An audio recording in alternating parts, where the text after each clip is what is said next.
नमस्कार, मैं हूं आपके साथ अभिषेक गुप्ता और आप सुन रहे हैं हमारा डेली पॉडकास्ट कंपनी नामा। क्या आएगा अडानी एयरपोर्ट्स का आईपीओ? जेएसडब्ल्यू इंफ्रास्ट्रक्चर आईपीओ को मिली कैसी शुरुआत? यूनिटेक मामले में ईडी ने कुर्क की कितने करोड़ की संपत्ति बताएंगे आपको, और इसके अलावा भी होंगी कॉरपोरेट जगत से जुड़ी कई और बड़ी खबरें। तो चलिए शुरू करते हैं कंपनी नामा।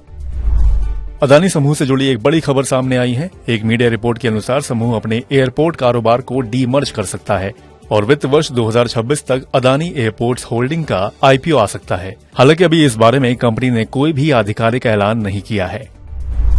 सार्वजनिक कंपनी पावर ग्रिड कॉर्पोरेशन के बोर्ड ने पूंजीगत खर्चों के लिए बॉन्ड के जरिए 2250 करोड़ रुपए जुटाने की योजना को मंजूरी दे दी है। कंपनी मौजूदा वित्त वर्ष में 2 टुकड़ों में यह रकम जुटाएगी। यूनिटेक मामले में प्रवर्तन निदेशालय ने प्रोविजनल तौर पर करीब 125 करोड़ रुपए की जमीन कुर्क कर दी है। ये जमीन चेन्नई के नलम्बकम में बन रहे यूनिवर्ल्ड सिटी टाउनशिप की है। इसमें यूनिटेक ग्रुप के प्रमोटर्स की एक बेनामी कंपनी का निवेश है। Vaccine maker company Bharat biotech अब कोविड के बाद वाले चरण में अपने कारोबार के विस्तार के लिए 3000 से 4000 करोड़ रुपए के निवेश की तैयारी कर रही है। कंपनी ये निवेश क्लिनिकल ट्रायल और नए कारखाने लगाने में करेगी। भारतीय रिजर्व बैंक ने एचडीएफसी एएमसी की 4 बैंकों में हिस्सेदारी खरीद योजना को मंजूरी दे दी है। एचडीएफसी एएमसी की योजना DCB bank, Karur Vysya bank, federal bank और इक्विटास स्मॉल फाइनेंस बैंक में हिस्सेदारी खरीदने की है। रिजर्व बैंक ने कहा है कि एचडीएफसी एएमसी की खरीद का हिस्सा किसी भी बैंक के पेड अप कैपिटल के 9.5% से ज्यादा नहीं होना चाहिए। नोमिरा होल्डिंग्स इंकॉर्पोरेशन के एक सीनियर बैंकर के चीन छोड़ने पर रोक लगा दी गई है। फाइनेंशियल टाइम्स की एक रिपोर्ट के अनुसार जापानी बैंक नोमुरा की हांगकांग शाखा के इन्वेस्टमेंट बैंकिंग प्रमुख चार्ल्स वांग जोंगे के चीन से बाहर जाने पर रोक लगाई गई है। ये रोक चीन में चल रही एक बड़ी कॉरपोरेट डील की जांच के सिलसिले में है। भारत में आईफोन का उत्पादन करने वाली ताइवान की कंपनी पेटाग्रॉन के कारखाने में आग लग जाने से सोमवार को उत्पादन अस्थायी रूप से रोक दिया गया। इस घटना में किसी के हताहत होने की खबर नहीं है। रेलिगेयर इंटरप्राइजेस लिमिटेड में डाबर का प्रमोटर बर्मन परिवार ओपन ऑफर के जरिए करीब 26% हिस्सेदारी लेगा। ये ऑफर करीब 2116 करोड़ रुपए का होगा।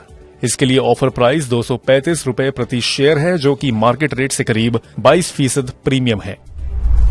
सेरेंटिका रिन्यूएबल्स ने सार्वजनिक कंपनियों आरईसी से 3000 करोड़ रुपए और पावर फाइनेंस कॉर्पोरेशन यानी कि पीएफसी से 2600 करोड़ रुपए का कर्ज हासिल किया है। कंपनी इस कर्ज का इस्तेमाल ग्रीन प्रोजेक्ट्स के लिए करेगी और उसका लक्ष्य एनर्जी ट्रांजिशन की प्रमुख एजेंसी बनना है। संकट में चल रही स्टार्टअप कंपनी डंजो अपना कारोबार चलाने के लिए जल्द ही 2.5 से 3 करोड़ डॉलर का फंड जुटा सकती है।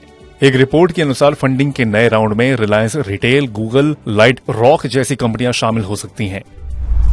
पोर्ट इंफ्रास्ट्रक्चर से जुड़ी कंपनी जेएसडब्ल्यू इंफ्रास्ट्रक्चर के आईपीओ को निवेश खुलने के पहले दिन अच्छा रिस्पांस मिला है। पहले दिन ही यह करीब 0.43 गुना सब्सक्राइब हो गया।